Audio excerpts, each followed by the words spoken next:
वक्रतुंड महाकाय सूर्यकोटि समप्रभ निर्विघ्नं कुरु मे देव सर्वकार्येषु सर्वदा। ये कथा है महाभारत काल की, जब द्रौपदी ने सच्चे मन से श्री कृष्ण भगवान को याद किया और श्री कृष्ण भगवान प्रेम से दौड़े चले हुए आते हैं और एक दाना खीर से पूरे संसार का पेट भरते हैं। ये वह रहस्य है जो महाभारत काल में घटी। किस प्रकार से? तो आइए आज की कथा यहीं से प्रारंभ करते हैं। कथा का मूल अंक है कि सच्चे मन से अगर आप प्रभु को याद करेंगे तो प्रभु दौड़े हुए चले आएंगे।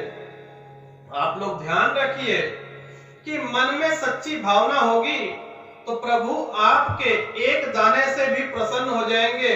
अगर सच्ची भावना नहीं होगी तो भंडार भर दीजिए लेकिन प्रभु नहीं प्रसन्न होंगे। कथा इस प्रकार से है। युधिष्ठिर भ्रमण के लिए जंगल में निकलते हैं। कुछ दूर चलते ही दुर्वासा ऋषि दिखाई देते हैं।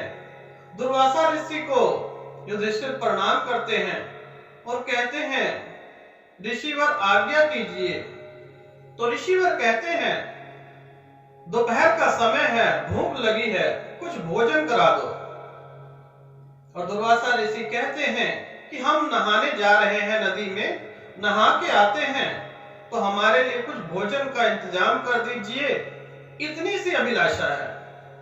अब युधिष्ठिर अपने घर जाते हैं, द्रौपदी से कहते हैं कुछ भोजन का इंतजाम करो, लेकिन घर में एक दाना जो द्रौपदी ने भोजन करने के पश्चात पड़ा हुआ था और घर में और अन्न का एक भी दाना नहीं था। माता ने मन ही मन भगवान श्री कृष्ण को याद किया और श्री कृष्ण भगवान द्वार पर आते हैं और पांचों पांडव देखकर खुश हो जाते हैं। द्रौपदी भी बहुत खुश होती है लेकिन मन ही मन व्याकुल होती है कि बाहर ऋषि है और इधर से श्री कृष्ण भगवान।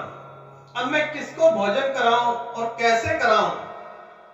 इस दुविधा में थोड़ी दुखी होती है। तब तक भगवान श्री कृष्ण कहते हैं, द्रौपदी आज तो मेरे को बहुत तेज भूख लगी है, कुछ भोजन करा दो। माता द्रौपदी अपनी जो बर्तन होता है, मिट्टी का बर्तन, और कहती हैं, आज तो एक दाना ही है श्री कृष्ण, एक ही दाना है, आधा दाना आप खा लो और आधा दाने से पूरे संसार का पेट भर दो। देखो कितनी बढ़िया बात बोली। भगवान श्री कृष्ण ने वह एक दाना खाया। ऋषिवर नहा के जैसे ही बाहर निकले और पेट को टटोलने लगे तो कहते हैं, भूख तो मिट गई है, चलो अब और कहीं चलते हैं, नहीं तो कोई बुलाने आ जाएगा, कहीं हवन यज्ञ करने जाना पड़ेगा। और ऋषिवर अपने धाम को चले जाते हैं। इधर द्रौपदी परेशान हो रही है, कहीं ऋषिवर ना आ जाए। और बहुत उकसाने के बाद पांडव कहते हैं अनुजों को कि जाकर देखो ऋषिवर आए नहीं। भगवान श्री कृष्ण कहते हैं, बैठो ना, ऋषि को बुलाया थोड़ी ना जाता है, वह अपने आप आते हैं। प्रभु की लीला से पूरे संसार का भी पेट भर गया और उन दुर्वासा ऋषि के सब ऋषियों का पेट भर गया। सच्चे मन से जब भी आप भोग लगाएंगे, सच्चे मन से प्रभु को याद करेंगे तो प्रभु दौड़े हुए चले आएंगे। इस कथा के माध्यम से हमें यह सीख मिलती है कि एक दाना से कैसे भगवान श्री कृष्ण ने पूरे संसार का पेट भरा और ऋषिवर का भी पेट भर गया। आपके मन में सच्ची भावना होनी चाहिए, ना कि दिखावा। दिखावा भगवान को पसंद नहीं है। तो सच्चे मन से जब भी याद करेंगे, श्री कृष्ण भगवान दौड़े हुए चले आएंगे।